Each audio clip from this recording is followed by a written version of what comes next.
Bismillah. Assalamualaikum warahmatullahi wabarakatuh. Alhamdulillah alladzi bi ni'matihi tatimmus shalihat. Wa ashhadu an la ilaha illallah wahdahu la syarika lah. Wa ashhadu anna Muhammadan abduhu wa rasuluh. Ya ayyuhalladzina amanu taqullaha haqqa tuqatih wa la tamutunna illa wa antum muslimun. Amma ba'du.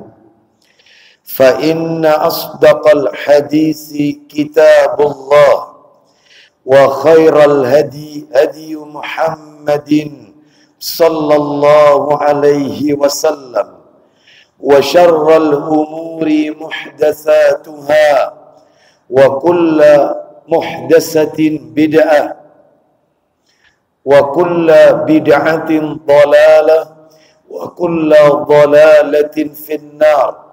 Ikhwan wa akhawati fillah, bapak-bapak, ibu-ibu, kaum muslimin dan muslimah, jamaah salat maghrib dan majelis taklim Masjid Al-Mu'ti yang semoga dimuliakan oleh Allah Subhanahu wa ta'ala.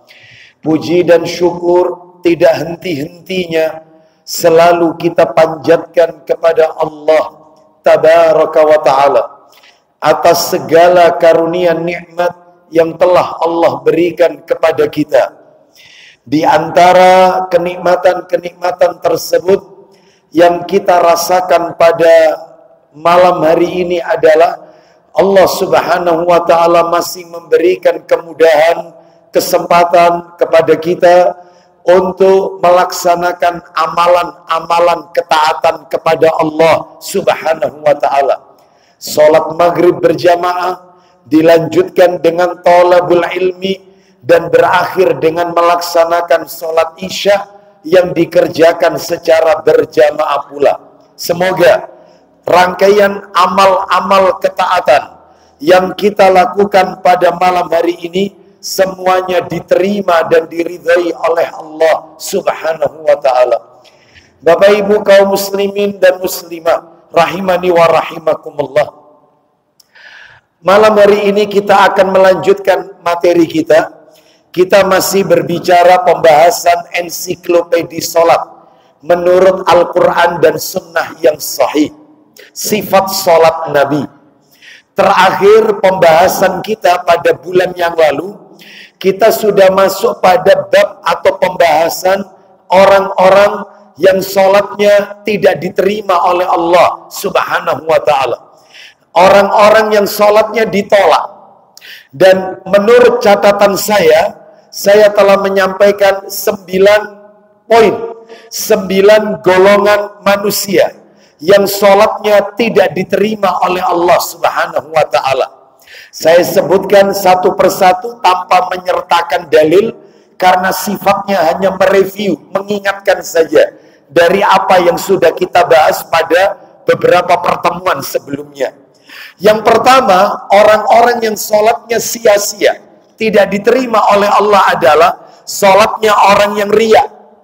Yang kedua, sholatnya seorang imam yang dibenci oleh makmumnya. Dan ini sudah kami jelaskan, tidak perlu kami ulang kembali. Yang ketiga adalah sholatnya orang yang mensolati jenazah sementara dia tidak mendapatkan izin dari keluarga musibah, dari sahibul musibah, maka sholatnya tidak diterima oleh Allah Subhanahu wa ta'ala. Yang keempat, sholatnya seorang istri, sholatnya seorang wanita, yang menolak diajak jima oleh suaminya, maka selain dia mendapatkan laknat, yaitu dari para malaikat, maka sholatnya pun tidak diterima sampai suaminya ridha. Lalu kemudian yang kelima, sholatnya orang yang rukuk dan sujudnya tidak sempurna. Bisa jadi karena terlalu cepat, tidak tumaknina, atau mungkin karena kaifiyah tata cara rukuk dan sujudnya salah. Dan ini sudah kami sampaikan panjang lebar. Yang keenam, sholatnya orang yang tanpa bersuci. Baik itu wudhu atau mungkin jika tidak ada air, maka dia bisa melakukan dengan tayamum. Tetapi dua-duanya dia tidak lakukan. Dan ini bisa terjadi bagi sebagian kaum muslimin yang ketika sholat berjamaah, lalu mungkin dia, buang angin, dan dia merasa jika dia harus keluar untuk mengambil air wudhu kembali, bersuci, maka tentunya dia harus melewati sekian banyak orang yang sholat. Dia beranggapan melewati orang yang sholat, maka tentunya sebuah dosa yang besar. Ini pemahaman yang salah. Itu benar jika orang tersebut melakukan sholat sendiri. Tetapi ketika sholat berjamaah, maka pembatas makmum mengikuti pembatas imam. Sehingga apapun yang lewat di depan makmum sah, maka kita tidak berdosa. Dan tidak perlu bagi makmum untuk menghadang orang yang melewatinya. Karena dia bukan sholat sendiri. Dia sedang sholat berjamaah. Sehingga bagi makmum yang wudhunya batal, karena sebab tertentu buang angin dan seterusnya, maka dia tetap mengambil air wudhu untuk bersuci kembali. Sekalipun harus melewati, yaitu soft orang yang sedang sholat. Nah, lalu yang ketujuh, sholatnya orang yang berbicara ketika khutbah Jumat sedang berlangsung. Jadi ketika khutbah Jumat berlangsung, dia ngobrol atau melakukan perbuatan yang sia-sia. Seperti tidur, atau mungkin seperti bermain HP dan seterusnya.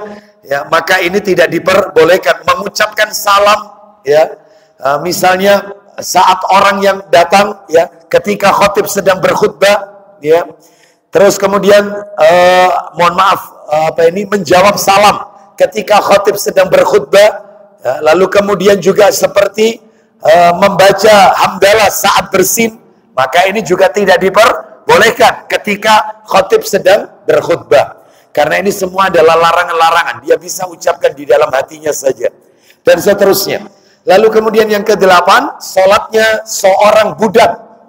Sholatnya seorang hamba sahaya yang lari dari majikannya.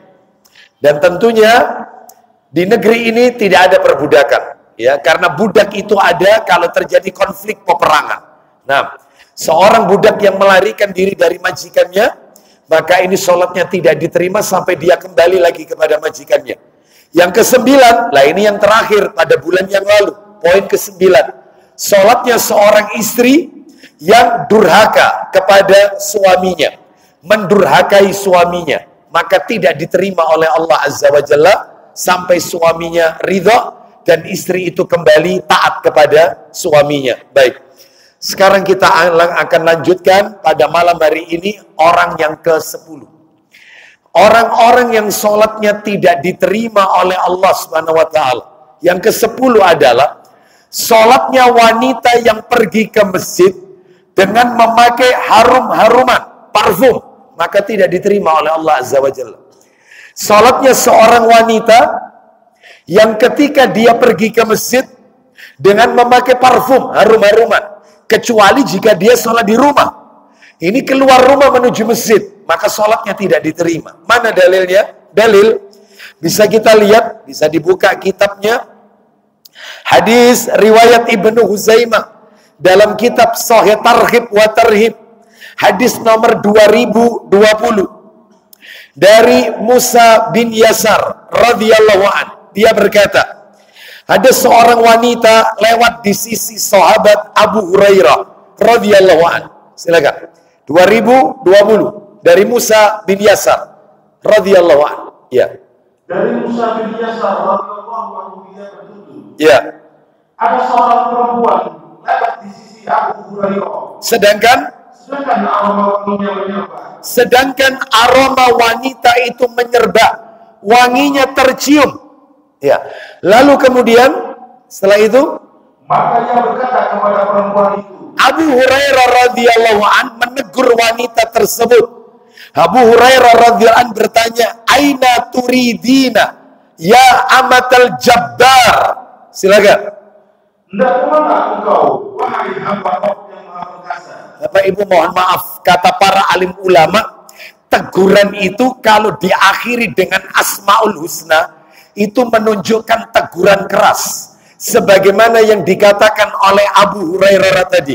Diakhiri dengan nama salah satu nama-nama Allah, yaitu Al-Jabbar. Saya ulang perkataan Abu Hurairah kepada perempuan itu. Aina turidina ya amatal Jabbar. Al-Jabbar yang maha perkasa. Ulang lagi tegurannya, terjemahannya.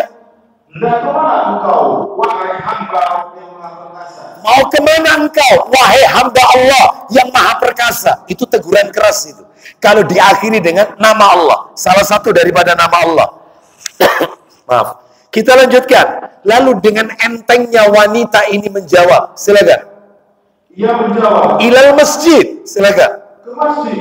Ke masjid. Lalu kemudian Abu Hurairah bertanya, Abu Hurairah tanya, ya, watatayyabti. Silakan.